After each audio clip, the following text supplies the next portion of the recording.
BNP চেয়ারপারসনের উপদেষ্টা সাবেক ডাকসু বিবি আমানুল্লাহ আমান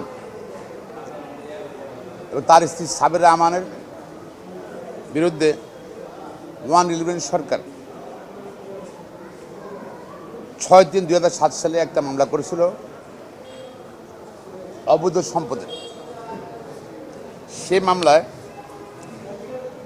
মাত্র 3 মাসের মাথায় অর্থাৎ 21/6/2007 সালে আমানুল্লাহ আমানকে 13 বছর, তার স্ত্রী সাবেরা আমানকে 3 বছর সাজা দিয়েছে।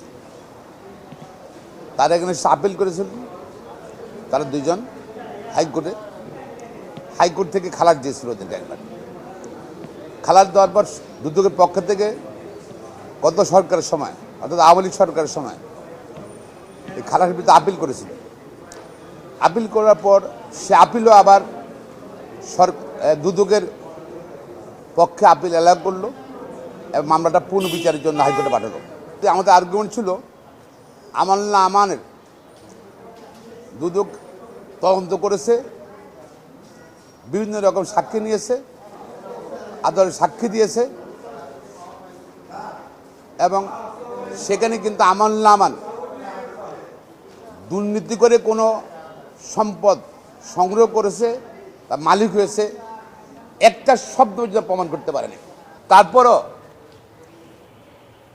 হাইকোর্ট ডিভিশন তার সাজা বহাল রেখেছে, তার স্ত্রীর সাজা বহাল রেখেছে। 45 দিনের ভিতরে 15 দিনের ভিতরে হাজির হতে বলেছে, তারা হাজির হয়েছে। আমানুল্লাহ আমানের স্ত্রী আগে জামিন পেয়েছে সাবেরা আমান, পরবর্তী পর্যায়ে আমানুল্লাহ আমানের লিভ গ্র্যান্ট হয়েছে, তাকে জামিন দিয়েছে এবং বেশ কয়েকদিন থেকে ফাইনাল হিয়ারিং হয়েছিল আপিল ডিভিশনে। আজকে মহামান্য সুপ্রিম কোর্ট আপিল ডিভিশন রায় দিয়েছে। সে রায়ে আমানুল্লাহ আমানকে যে সাজা দেওয়া হয়েছে সে সাজা বাতিল করেছে, তার স্ত্রীকে সাজা দেওয়া সে বাতিল করেছে এবং তারা নির্দোষ প্রমাণিত হয়েছে।